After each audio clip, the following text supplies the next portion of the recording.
Faith in a Fresh Vibe podcast. Welcome, friends, to the end of Season 6, a season on deconstruction.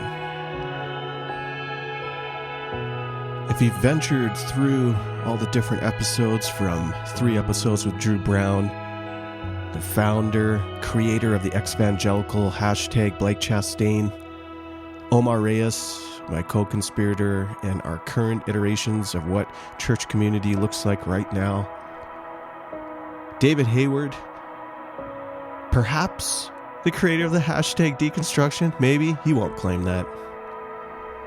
And now, this final episode, featuring my friend Michiko. Michiko is a minister who grew up in the United Church of Canada. Not only that, they are a minister with the United Church of Canada. It's always valuable for us to capture perspectives, voices, and ideas from across the landscape of different traditions as we pursue the notions of what it means to reclaim, what it means to discard, what it means to challenge all the different pieces of the Christian formation. Grasping different stories is crucial to that journey. This is a 1-hour episode. I decided not to split it in half, that you would be able to pull out the fullness of these ideas, these hopeful opportunities and pictures of things to come. Thanks for venturing in deconstruction. This won't be the end, but it is the end of Season 6. What comes next? Well, connect in. Find me, find all the different guests on social media, connect into our work. And for this podcast, you can look me up at rohadi.com and figure out ways you can support the work that's happening here of opening up the possibilities of a faith beyond our normal imagination. Hope is out there. Reclamation is out there. So let's go and find it.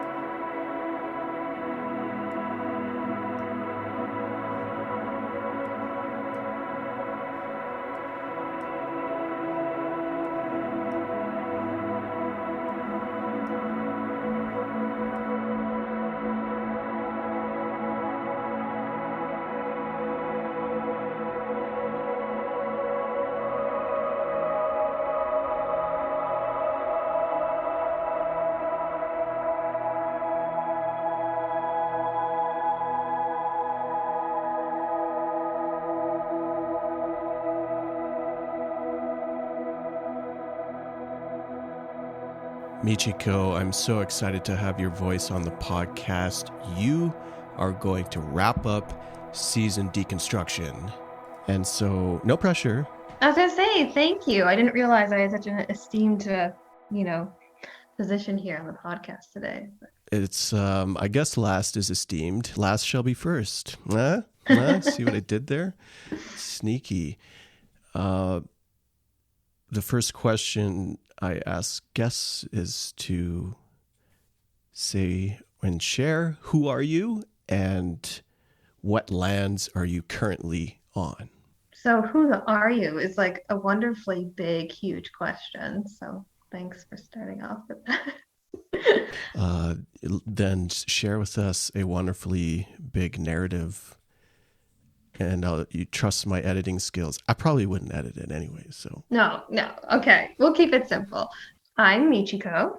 I use they and them pronouns, and I am an ordained minister in the United Church of Canada. I am joining you just a bit from the Grand River, land that is colonially known as Cambridge, Ontario, but it's the land of the Haudenosaunee, Anishinaabe, and Adirondack people. And I like to mention also being connected to the Grand because the Haldimand Tract Treaty was drawn up to talk about land that's 6 miles on either side of the river. And so my relations to the land, are also up and down river when I think about right relations and Indigenous justice and being a guest and a trespasser as a settler on this land. Um, what else should I say about me?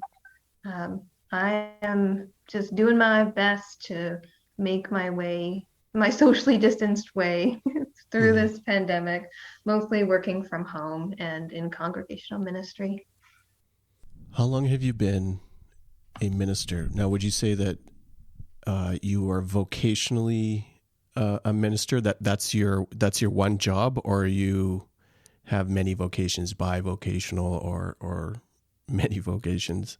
Yeah, it's been an interesting journey for me because I had no plans of going into ministry when I was studying political science in my undergrad. Hmm. And then um, God, sense of humor, you know how it goes. Sort of 2 weeks before the semester started, I just found myself applying for seminary. And that led to um, this wonderful experience I had of studying part time, living in Toronto for the past almost a decade, and Mm. doing all sorts of ministry while studying. And so I've officially been ordained um, a year and a bit now, but I really feel like I've just been doing some form of ministry or another for about 10 years now. Off air, we were chatting about your religious experience, I guess we could say, or your church experience, your church background. There's so many different church languages to use there. But you are close to perhaps born and bred in the United Church of Canada. Yeah, I You're a would go one lifer. step. I think we can go a step further because Oh, both my parents are United Church ministers. okay. Yeah, so It runs in the blood. I've Okay. been attending church like, sort of in utero and was raised in the church. But I mean, I also then carry the baggage of being like a double preacher's kid, which Yeah. is its own unique experience in terms of faith formation. Do you think that obviously you can't escape your formation, but now as a minister that you are drawing on the stories of your parents and those that have gone before you? Yeah, well, I mean, I think it's funny because by the time I was like 12, I thought that the church was horrible. I found out about the Crusades and I was Mm. like, Hmm. I didn't learn about this in Sunday school, and I was very Yeah. annoyed and I was Yeah. very disappointed in the church. And then I was like, definitely not straight. And the church, was talking about gay marriage and how they felt. And I heard homophobic stuff at church, and I just had no patience for it. I'm very grateful for whatever ounce of like anger I let myself feel that made me Mm. like, yeah, have that contempt for the church in that way. So I wasn't involved as a teenager. I found many convenient excuses to avoid church.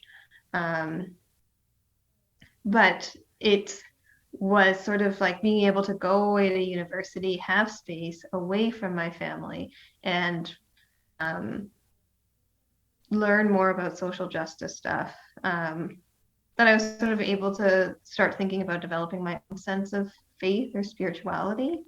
Um, and so I do think that there were moments where I was able to reconcile or understand a bit better why my parents were ministers and that they Mm. themselves knew about the Crusades and that they were passionate about social justice. And it wasn't that they Mm. had just, not thought about these things when choosing their careers. So, um, yeah, it's helped to be able to then grow as adults, understanding each other a bit better in that way.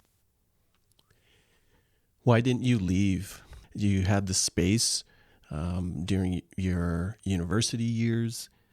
What compelled you to come back and, in fact, go to seminary? You already mentioned that it was calling, partially calling. The United Church has participated in things that are our own version of the Crusades in some ways. Yeah. That can build a lot of cynicism. Yeah. I think it was relationship. Um, Mm. I got um, there were opportunities for me to participate in a lot of youth programming and events where I got to do leadership things and talk about the things I was passionate about and get to know people. And I think that made a real difference. And I think the other thing is, jokes on me, I thought I was studying politics, and turns out I had ended up at a school with a specialized program that had a background, like it was a Catholic university, and it just happened to have a lot of like Catholic professors who were from that Catholic social teaching background. Um, and so, I got a credit for traveling to El Salvador one summer. And obviously, you just can't learn and study about the history of this place without learning about liberation theology. Mm, And so, in some ways, mm-hmm. ironically, when I was trying to get this secular education about politics and justice, it just became more and more apparent to me that it actually was a really spiritual thing. And that, sure, there's lots of ways that we can approach some of the biggest problems in our world right now with science and facts and all the other things. But, you know, like when we talk about, say, the climate crisis, like the issue is greed. It's not actually resources. And for me, then it was like, oh, that's a spiritual matter.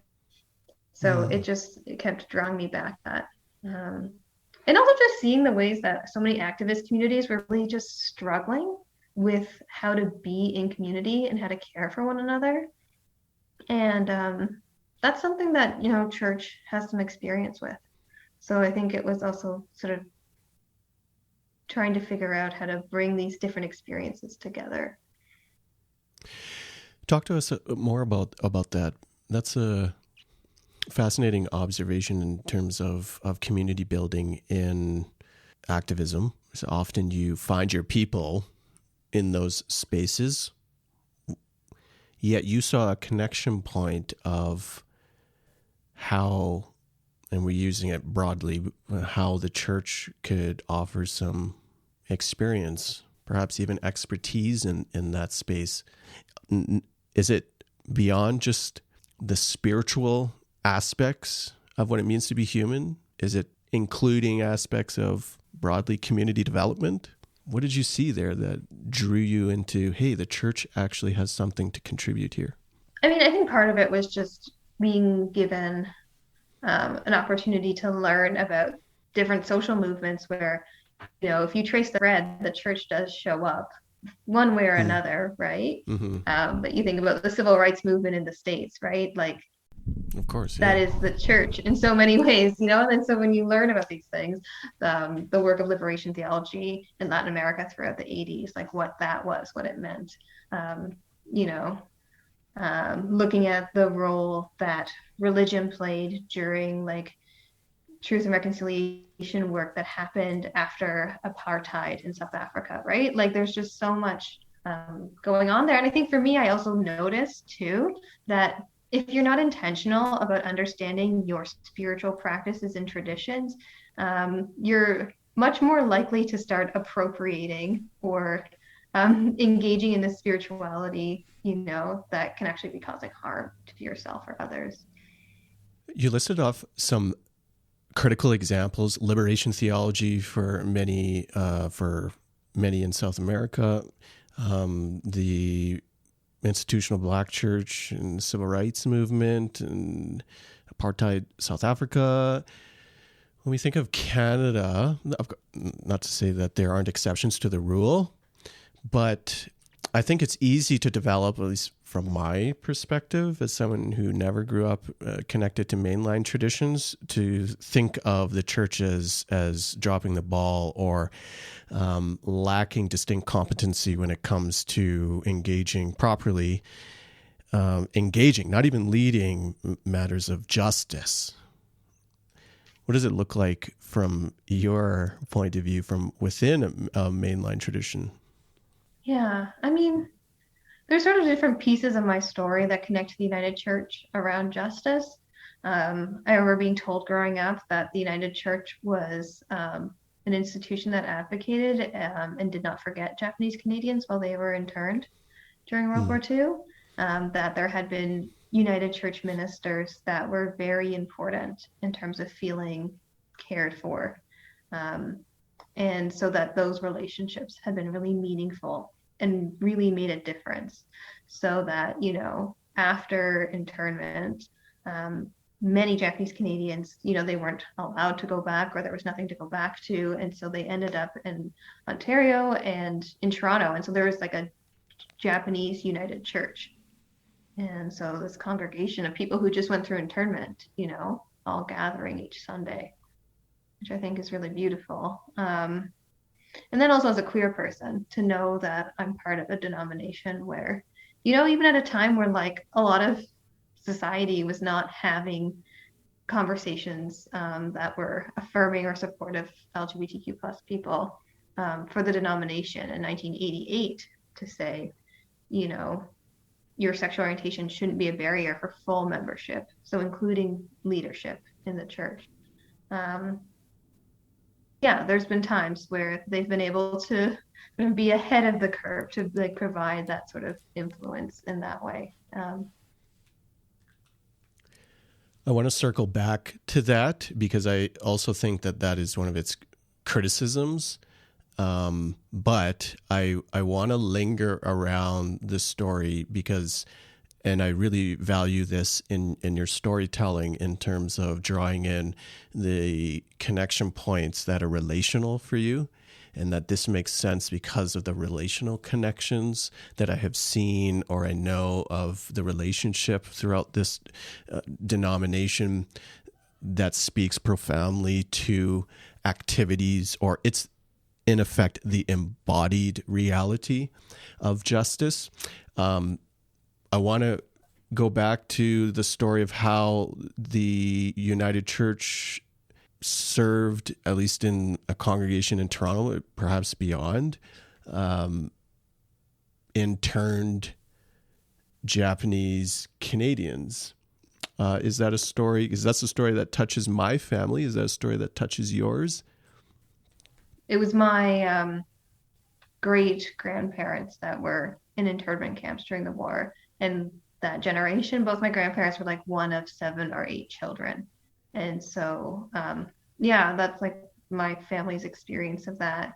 And we were talking earlier about lineages. And the other piece too is that I have a great uncle who was a United Church minister, and he served a couple of these Japanese United Church congregations. There's one in Montreal as well, as in Toronto. All of my family would have come back to Alberta out of BC. Not come back to land in Alberta, so they never went further east than Manitoba. So just capturing more of where our people landed.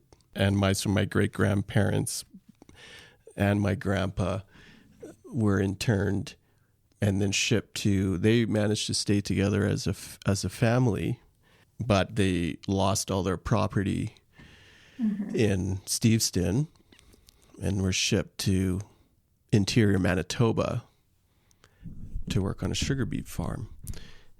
And most of them then landed in southern Alberta, and great-grandma would have spent almost her whole life in Lethbridge. It was a big Japanese community in Lethbridge.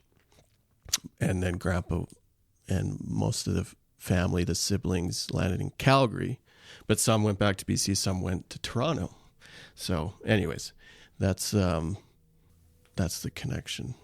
So maybe in your family tradition, there's a bit more of the sushi made out of Spam. I don't know if you've had this. I guess I've heard about this being like a very Japanese Canadian thing, right? It's class, it's culture coming together. But my family didn't make or eat that growing up. But which Spam? Yeah, like making sushi out of Spam. Yeah, not just sushi. Yeah, so that was never a thing with your grandparents? No, it's interesting because a lot of actually like my understandings of like class and poverty are more connected to the Newfie side of my family and how my mom was raised.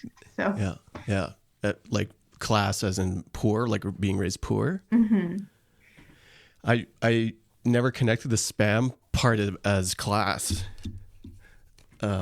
Is it a poor thing? It's not the finest cut of meat. Oh no! Now I'd have to ask. I can't.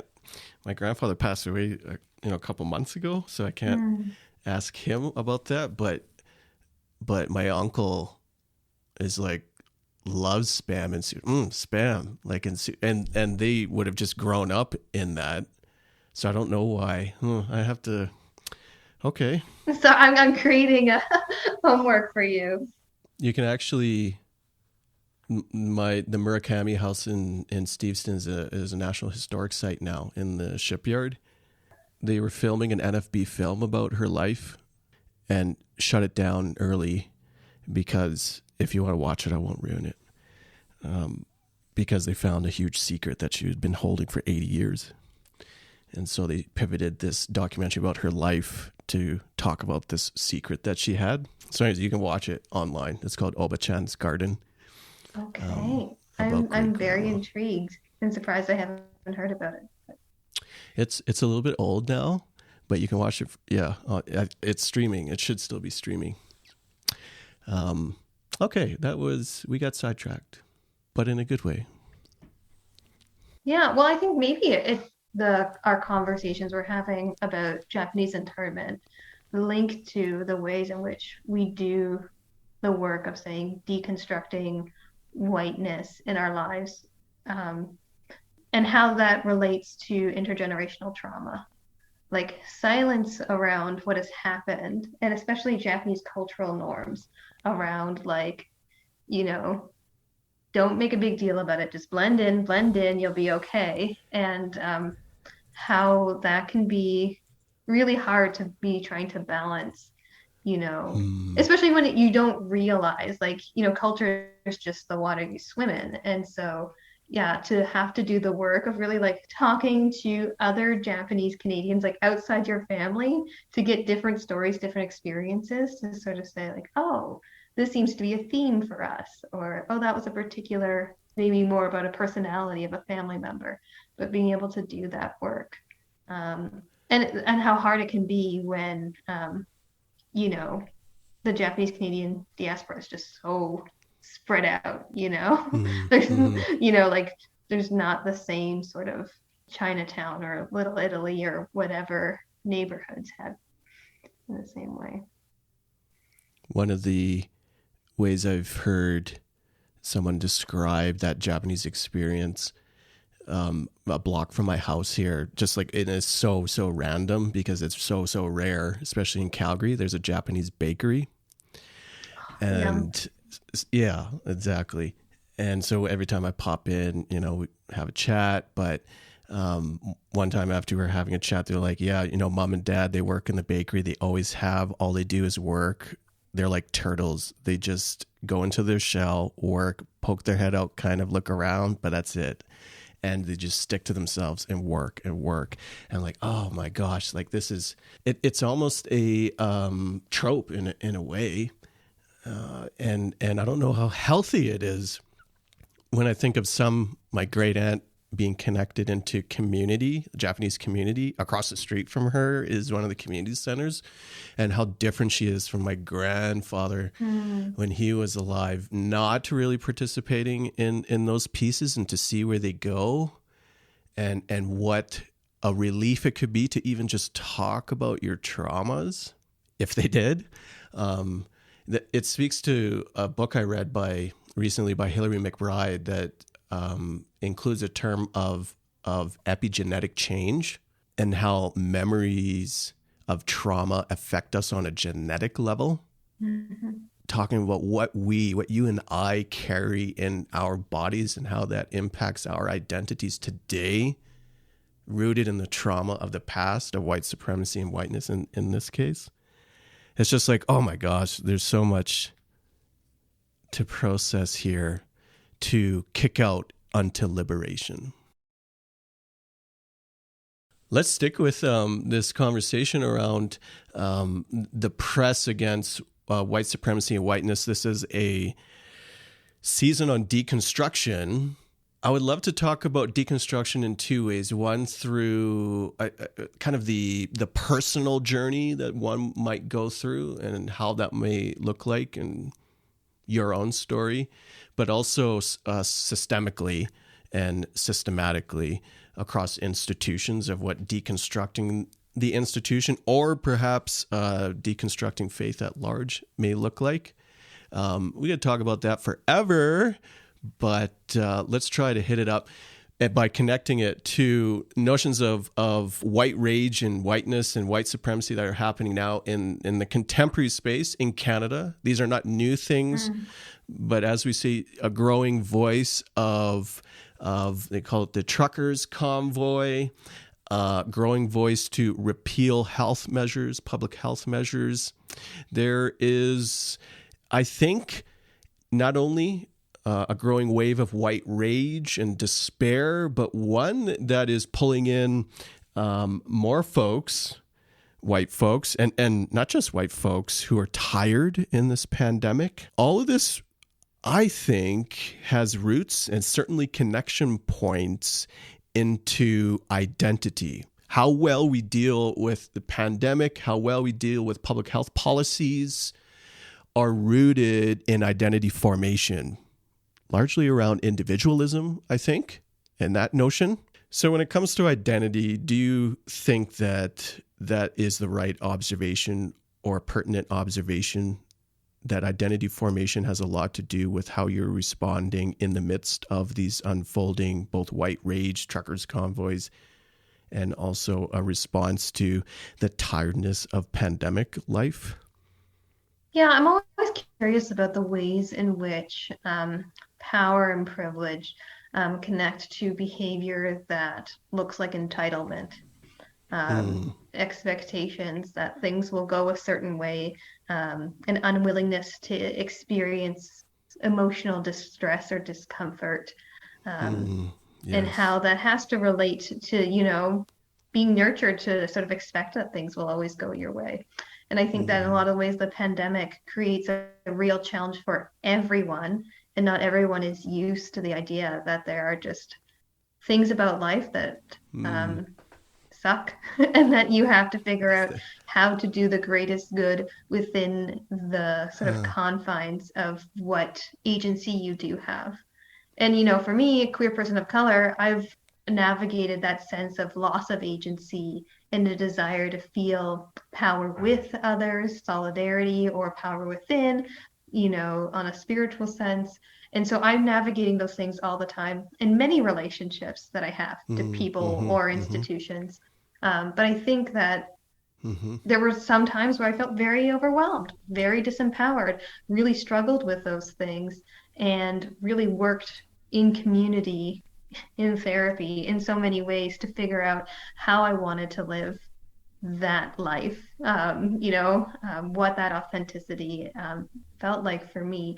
But for many people who aren't connected to, social justice networks that really teach these values and support people in these ways, they're being thrust into that situation of feeling powerlessness, maybe in a way that feels like it's the first time, maybe in ways that are bumping up against narratives that are oppressive. A white man who's expected to be a breadwinner for his family all of a sudden doesn't have a job. And so, the ways in which patriarchy and white supremacy, do a disservice to all of us, you have people that are feeling quite lost in all of this. And then dealing with isolation, mental illness, stress, the way that chronic stress eats away at us. And so I understand why the language being used right now of a freedom convoy really speaks to people that feel, like you were saying, it's rage and despair, and the way that those things are interconnected. That's so key. That was so good. And keep the train keep the convoy rolling. Keep the convoy rolling here. Let's talk about language around freedom, because that is distinctly, I don't say Christian, that's distinctly language that God has for those who are looking for liberation.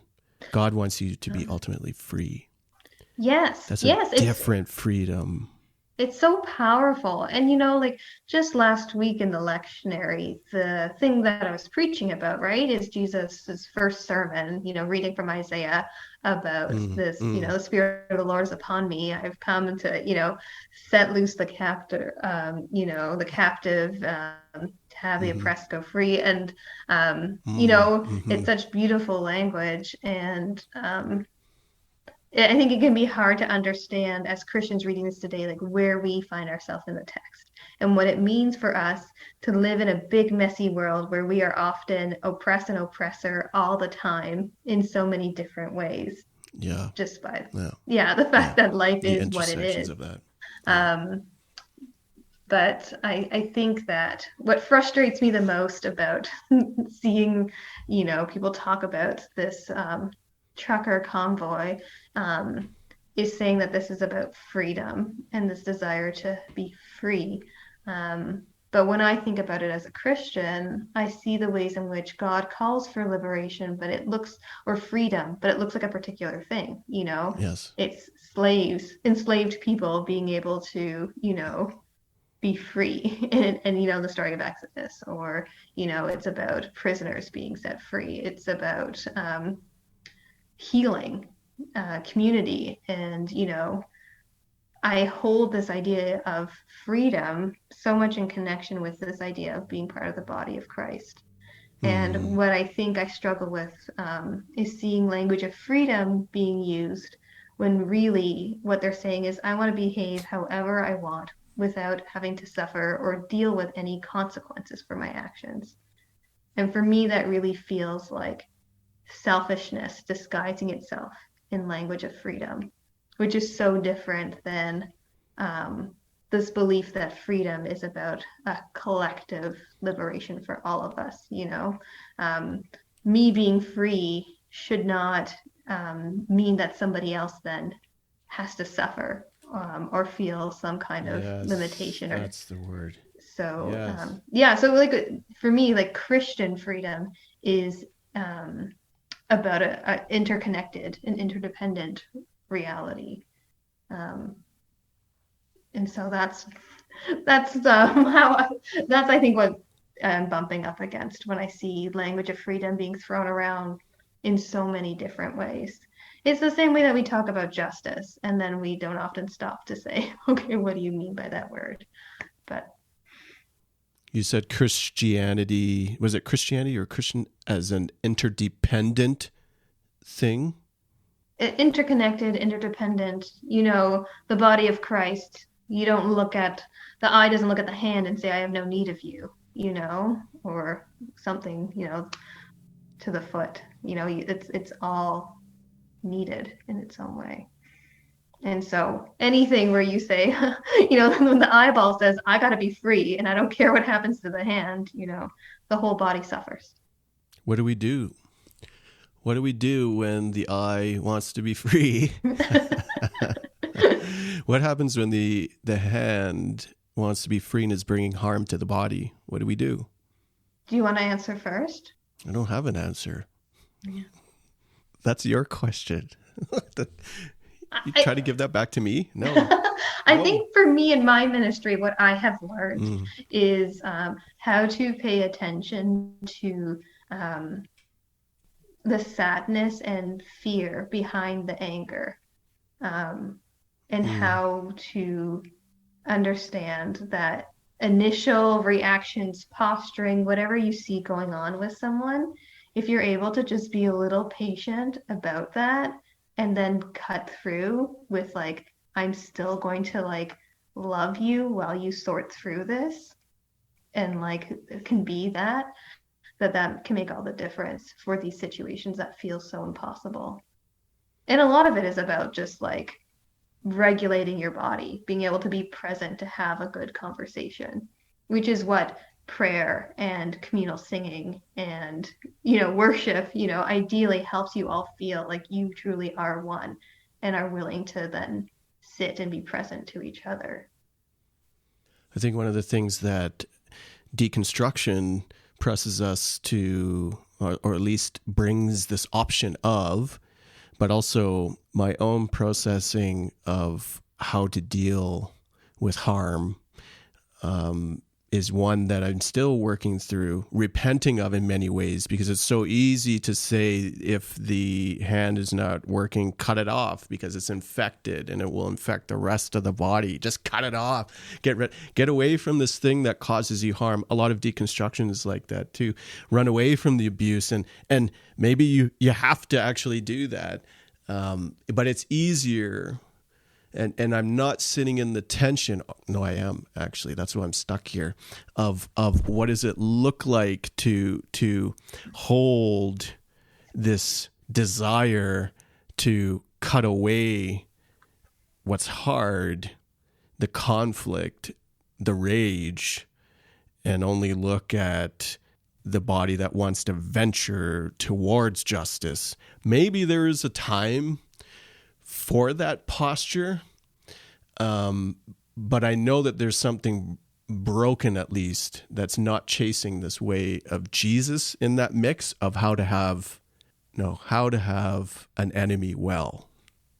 I think about, if we're going to go with the body metaphor, like, not every part of the body is meant to deal with everything. Like, some parts are like pain receptors and are just like, their job is to just be like, ouch, bad, right? We need to pay attention. And then there's like white blood cells, and their job is to do the healing. And then there's like other parts that it's just like the brain, keep everything going at all times. And so I think for me, it's been important to recognize when and how I am in community and what my role is and what that means. And so I have some relationships where I can be the healing presence, where it makes sense to me. The spirit feels like I feel led by the spirit. It feels fulfilling. It feels meaningful for me to be in relationship with someone where we can have conversations where we learn from each other. And like, that's beautiful. And hopefully reciprocity, that the healing is mutual, the learning is mutual, and things like that, not to just assume that there's just like good and bad, right? That we're all having pieces of this that we're sharing and making sense of together. And that there are also ways in which, like, it totally makes sense for me to be like, that's not safe for me. I don't want to do that. And it's not my job. And there's somebody else who, that's going to make more sense for them. And I loved when I realized this in like social justice conversations. Like, someone would come on Facebook and they would like start getting mad at me, and I would just be like, we don't need to fight about this. And then I would message one of our mutual friends and say, hey, this person looks like they're struggling. I think this is your conversation to have, and just learning how to tap out and to like invite in other relationships. For me, has felt really important for how then you navigate that sense of like, we're all in community. Being a minister, I think, has really challenged me around that, because moving to Toronto, coming out as queer, trying to be like a queer activist, you learn so much about this sort of like cut and dry. This person caused harm. This person's problematic. Don't hang out with that person. That organizing group is not radical enough. All of this stuff. But in church, it's like the doors are open every Sunday and anyone who wants to walks in, and there's just a different sense of how then you have to navigate that, especially when you're in a position of leadership.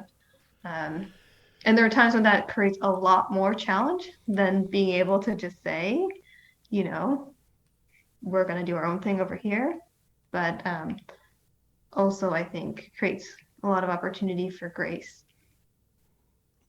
Not only that, it's grace unto reconciliation of the repair of broken relationship. And that's so much harder. And I like the word you used of challenge. That's harder to do, especially as leaders, when that's within the community. Like you have to figure out a way to venture down the hard road of relational repair. I don't like that. That's so hard.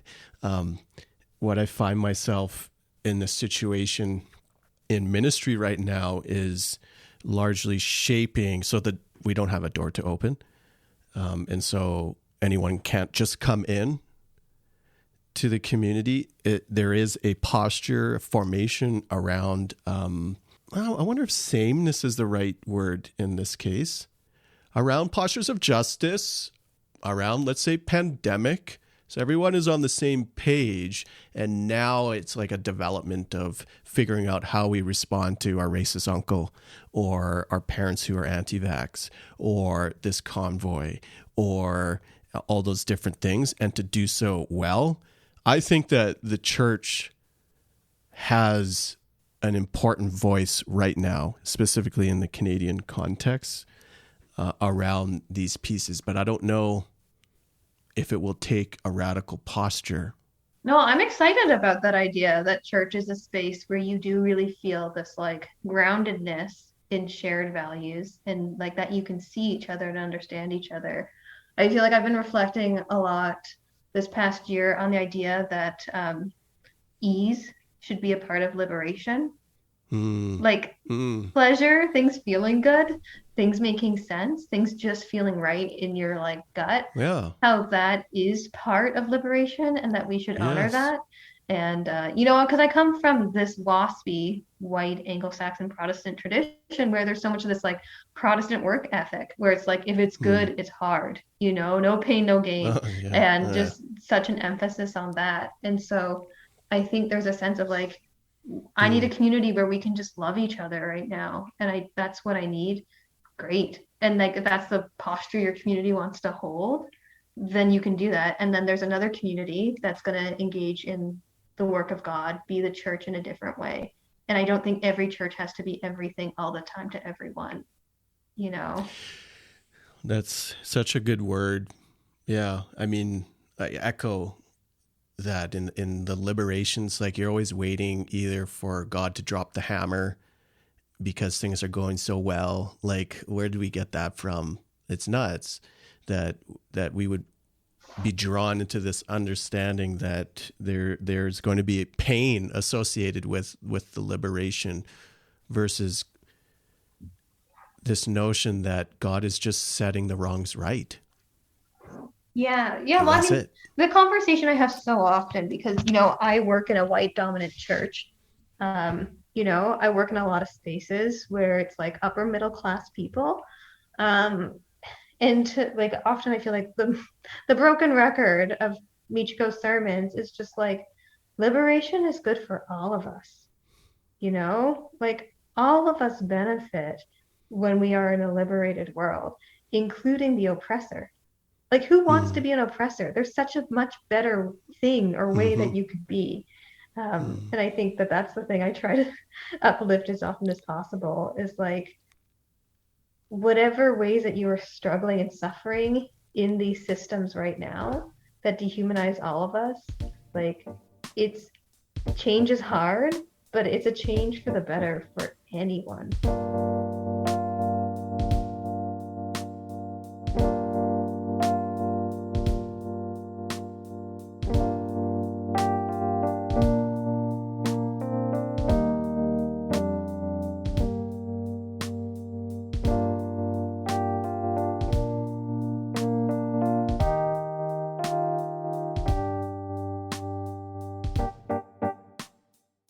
Let's look at the waspy white Protestant tradition, progressive tradition that you have grown up in, but now serve as, I don't know if terms like deconstruction are terms that you would normally hear within a United Church context or culture, but what does it look like for Christians on the margins to exist, and in your case to serve, within that type of institution?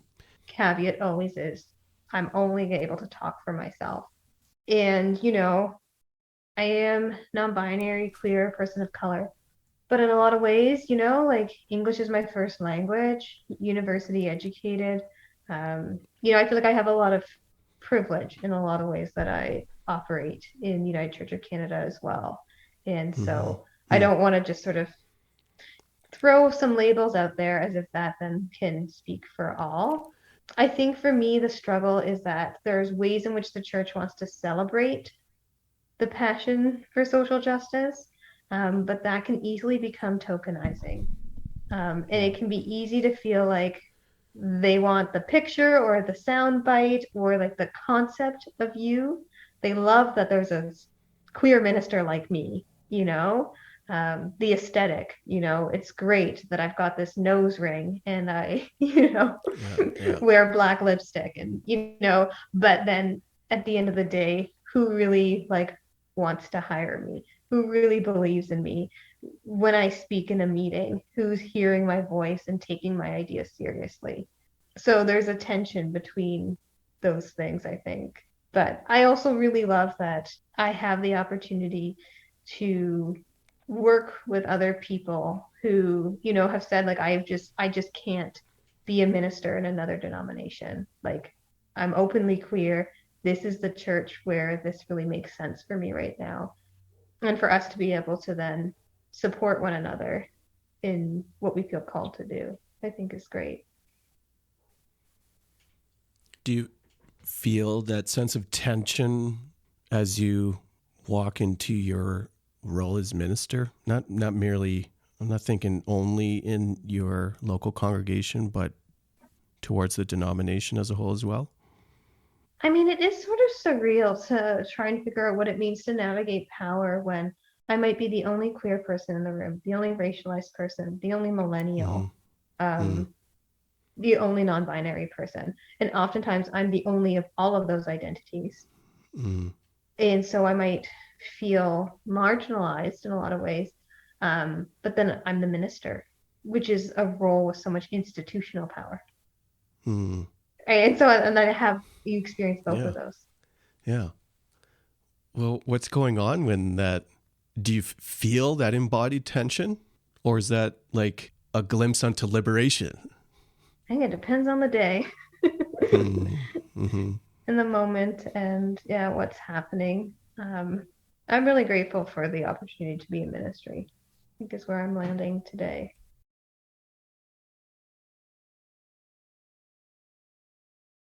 I think one of the easy criticisms to progressive denominations, and this is coming from somebody on the outside looking in, is that there is really good embodiment for things like climate action. And I don't know if anyone is further ahead when it comes to opening the doors for the queer community. But I also think the danger that you alluded to, what I think for all traditions that are rooted in white hegemony is the inability to deal with the root problem or the bedrock problem of white supremacy. It's like, how far are you actually going to go in your chase for liberation of those on the inside, or rather those in the center, but also for those on the margins, if you can't contend with the foundational power structure? That's always been my shot across the bow. Is that fair? Yeah. I mean, United Church of Canada was created through an act of parliament. It was meant to have this like unifying sense of this Christian nation. Like the Dominion of Canada was to be, so intertwined with the church. And so the ways in which the settler colonial project known as Canada, has operated, it's so interconnected to the church. And those are huge questions to ask, especially when it comes to basic things around resources like land ownership and how you make sense of those things. So I don't think that means that the church can escape from that. I think for me, when I have conversations within the denomination, I often like to ask a question around what I call like liberal complacency. How much are we happy with thinking that we are good and nice? And is that preventing us from digging deeper or asking bigger questions about real radical shifts, right? Like, great that we can all have special Sundays dedicated to different social justice causes, but who are we hiring? Who makes the most money in the church, and why and how? Do you think there's hope that a church with those types of roots and with a DNA, it's like I'll ask it like this. Can a tiger change its stripes? I believe that through God, all things are possible. But I believe that God came and lived and worked in this world and taught us the greatest lesson through death and resurrection. And so I think that the fullness of what the church may mean may be through experiences of loss and death, of Christendom, of who we thought we were meant to be, and that's where the real potential lies. And so people often talk about the church dying with fear. And, for me, it's like, this is kind of our tradition. Such a good, I might put that on a sweater. That was so good. I mean, I always joke that I'm a Holy Saturday minister. I really love the in-between. I'm like, yes, let us let empire die. Let us let it all die. Yeah. And we will have to grieve that. But I feel like that's just like a space where I see the resurrection, I think, from that space. It's like, how do you, as a minister, and maybe this is my cynicism, come out, if we talk about something like liberation or dealing with white supremacy, something like that, and having the same conversations of a white, I'll use that term, white institution talking about the liberation and working towards justice, but these things are not coming to pass.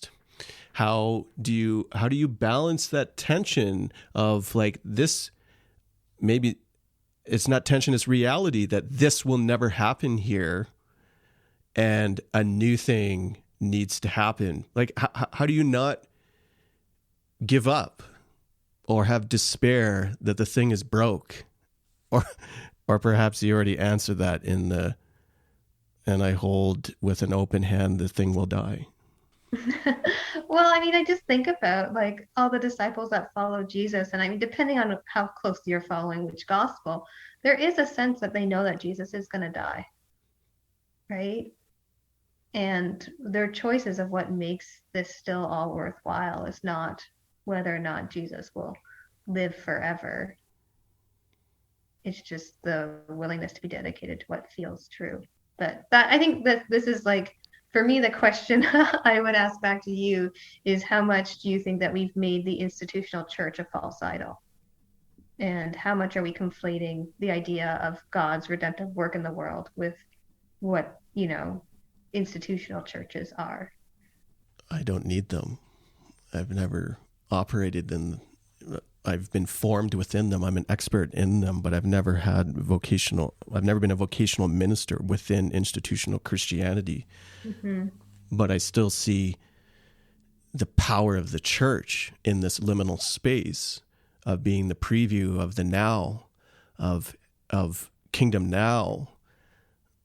I believe in those things, but I mean, in many ways, my ministry and those who are venturing alongside in different places across the land are evidence that there is a different way to do these things. It looks completely different. I'm not one to throw away the institution, but I have no ties to it, so it can die. It doesn't matter to me, right? I mean, I hope it doesn't. It has so many resources to do good things, and it does way more things than I do, right? So I'm not actually one to throw away institutions, but I'll press it and say, you don't contend with your white supremacy, and to balance sort of that prophetic voice with a reality of balancing the goodness that is also happening in the midst as well, right? But no, I don't have any benefit from the institution, so it doesn't matter to me. Like, I'm way outside of it. I don't know, it's such a weird outsider place to be that it probably made me the monster I am today. I mean, I think also, like, as we're talking about this ideas of like institutions and white supremacy, I think it's interesting to look at the fact that like this is a question to be asked pretty much in every space where we could be in right now. Like, I'm passionate, I'm a minister, the church is where I'm asking these questions, but there are so many NGOs that Oh are yeah. also dealing with these issues of like Yeah. white boards, white supremacy running rampant through organizations designed to do good. There's so many ways that like Mm-hmm. from schools, hospitals, like medical fields, like right, like there's just like the mental health Yes. field, social work, all All of it. asking these Every exact same institution. questions. So, Yes. um, I Um, mean, where were you going with that? Yeah, yeah, carry on. no, I don't think I was going anywhere hopeful with it, but I think maybe just to realize that whatever conversations we're having, that we're not having them alone. Um, that there are people learning and doing good in all sorts of spaces. And I think that's for me, like when people are like, the church is like such a messed up institution. How could you be a minister? And it's like, I don't know if there's any institution, you know, like what career path have I chosen to be a lawyer, like I thought of, or a journalist, like another time, or a therapist. These are all of these career paths I imagine at certain points. I would also be having, I think, these conversations. Yeah, we can't escape cultural formation of whiteness. At some point, you have to sign or click the box and accept the terms and conditions. But at the same time, you resist as well. And I want to end our conversation around what resistance looks like or what the new thing might look like. Because I think, and my take on this, although there's goodness in institutional, we'll use churches, institutional churches, that they fundamentally can't shift away from their DNA, that institutions are designed to keep things the same. They're not designed for change. They're designed to hold in a mass and protect power and the power holders. And when that foundation is white supremacy, then it's going to protect that power. Which means that if we want to do new things, like you can iterate sort of from within, but they usually get gobbled up. That the new thing comes on either at the outskirts, on the edge of inside, or totally outside. And that within there we have examples of not only resistance to whiteness, but also a glimpse of a new way, a glimpse of liberation or the liberative way, a glimpse of freedom. So I don't know if this is connected into the United Church, but you have created something new, and I know you've created or you've been part of other new things that have run its cycle of life.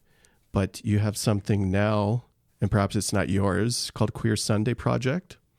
Right. Yeah, I think just to speak to what you're saying more generally, I think the idea of like by us for us is so important, like if we want to see change, it's so important to show like a shift away from paternalism to real trust, which is why, I'm always looking at like grants and where money is going, and it's like hand the money over. If you feel like you need to, like, as a white institution, micromanage it, like, then you're being complicit again in white supremacy. So I think finding how to create those spaces where, you feel like you've carved it out for yourself is so important. And so I'm grateful to have been part of a few of those. More recently, I was approached by Jenna Tenyak, who was interested in what it would look like to create a space that is for Two-Spirit, LGBTQ plus, BIPOC, like Black, Indigenous, people of color, Christians, term used very loosely, to have a space to learn and be in community together. And so just this past month, we launched our first of a series of workshops that we're doing through Zoom on the third Thursday of the month. We are on Instagram, Queer Sunday. And yeah, I mean, if you're listening and if that's you and you want to join, that would be great.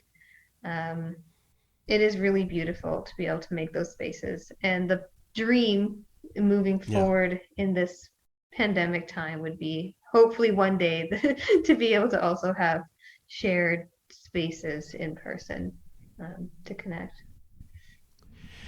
When you think of dream of community and also for yourself as minister, as leader of that thing in the future, what does that look like? Do you ever kind of like, oh, this is what if we made it, this is the thing that it would look like? Do you have kind of a picture of what that is?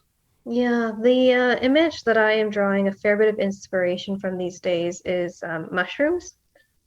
Um, that's totally not the answer you were expecting. No, Um, you're going to build this metaphor into another T-shirt. So yeah. mushrooms. Well, so because I've been interested in the fact that like oftentimes we're like, wow, institutions are really problematic. We got to make our own institution. And I'm like, well, maybe the Yeah, issue yeah, is just trying to enshrine like roles and responsibilities and powers and structures. Like that's part of it.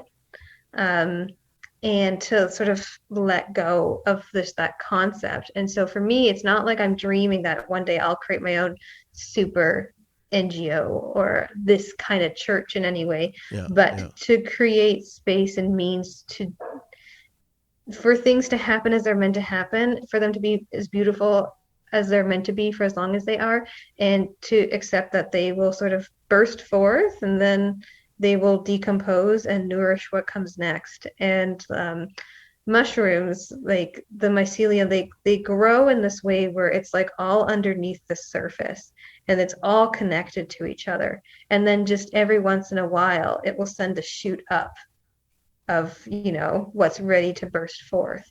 And so for me, I think like the image of what could be is that like vibrant, healthy root system, Hmm. um, and then just to celebrate the different ways in which that bursts forth. Yeah. um, and some of it might be very sustainable and last a long time.